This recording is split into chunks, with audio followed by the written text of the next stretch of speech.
Hey guys, it's Dawn here, and I just want to give you a quick update about my unicycling experience. I've had 3 training days with it. I'm not able to ride every single day with it, so I think I've had it for, what day is it? Saturday. So I've had it for over a week, but I've only ridden it 3 times. It's been a blast. It has been a very unique and interesting experience, very different from anything else that I've ever had to learn before, and it's been fun. It's so different because it doesn't seem to be anything that my conscious brain is doing or learning. So in my mind, I'm not thinking that I'm improving or learning anything, but then the next time I try it, then all of a sudden I'm able to do more and I'm improving, but I honestly don't even understand how. So it's just bizarre, and it's like, people have said it's like your body is absorbing all this information, your brain is absorbing, and then when you go to sleep, it's like I don't know, and then when you wake up, then it's like, something new. So it's really cool. But I'm really happy that the RSHT was my first, because I love him. He's just great, and we're doing really well together. I do have bruises, big black, and my whole entire lower shin is completely covered in bruises because of those pedals and learning and stuff. I only fell once, and I have no injuries from that because I was always in full gear. The bruises on my shins is from hitting the pedals, constantly hitting the pedals. Like, I'd bail off, but then I'd hit the pedals, and that sucked. And then I have some bruises on my right inner knee, which I think is from gripping. So I don't know. I think it's like, I'm 124 pounds. This thing is over 60 pounds. So it's about half my weight. And I'm trying to control it with my weak little legs. And I'm scared, and I don't know what I'm doing, and all that stuff. So I'm sure that once this newbie phase ends, then it should be just fine. I shouldn't have to worry, but I did get some shin guards, and if I have to, I'll get some knee stuff, but I've learned not to grip with my knees anymore, so I think it should be fine. At the end of this video, I will also add a little clip of my progress so far. So that's a clip that I took of day 3 training. All of these training sessions I'm just doing on my own. The very first one, I went to a park, and they had the grass because I wanted grass. And I liked it because it was grass and I wasn't so scared of falling on the grass, but it was also a lot more challenging for the unicycle to be on the grass. And then the grass was very bumpy and I didn't really count for that. So it's not a smooth surface. It's really rough. It's really bumpy. There's, a lot of elevation changes because I was kind of on a hill as well. And then parts of it, and I didn't know this, but I guess they had some flooding from a broken sprinkler. So some of the spots were like marshy underneath and squishy, and I didn't even know until I actually stepped on it. So I don't know. It had all these challenges. But the first day, I was only able to go like a few feet. The second day, I was able to go a little bit further, but so shaky and had absolutely no control.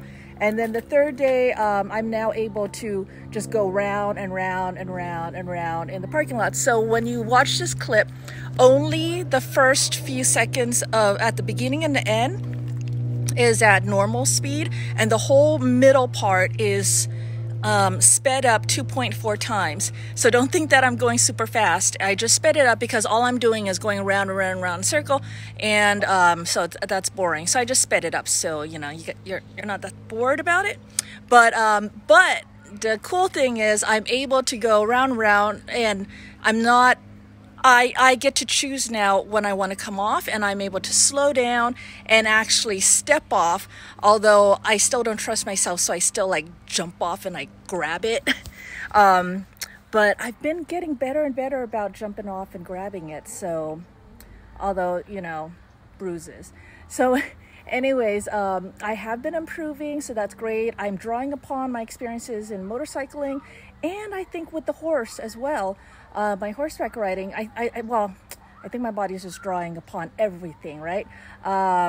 My body, I apparently have all of these stabilizing muscles that I never knew existed, and my body is having to like wake those up and develop those. So every session, it's like I'm dripping sweat, utterly exhausted, using up all of my resources, my body, and then completely sore afterwards.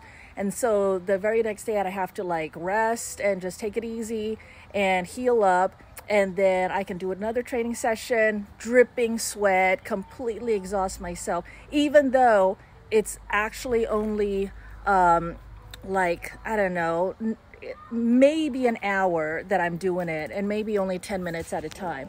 So I don't know, it's just a lot that I guess my body has to buff up for. I've lost weight because of all the calories that I've been burning between sweating a lot and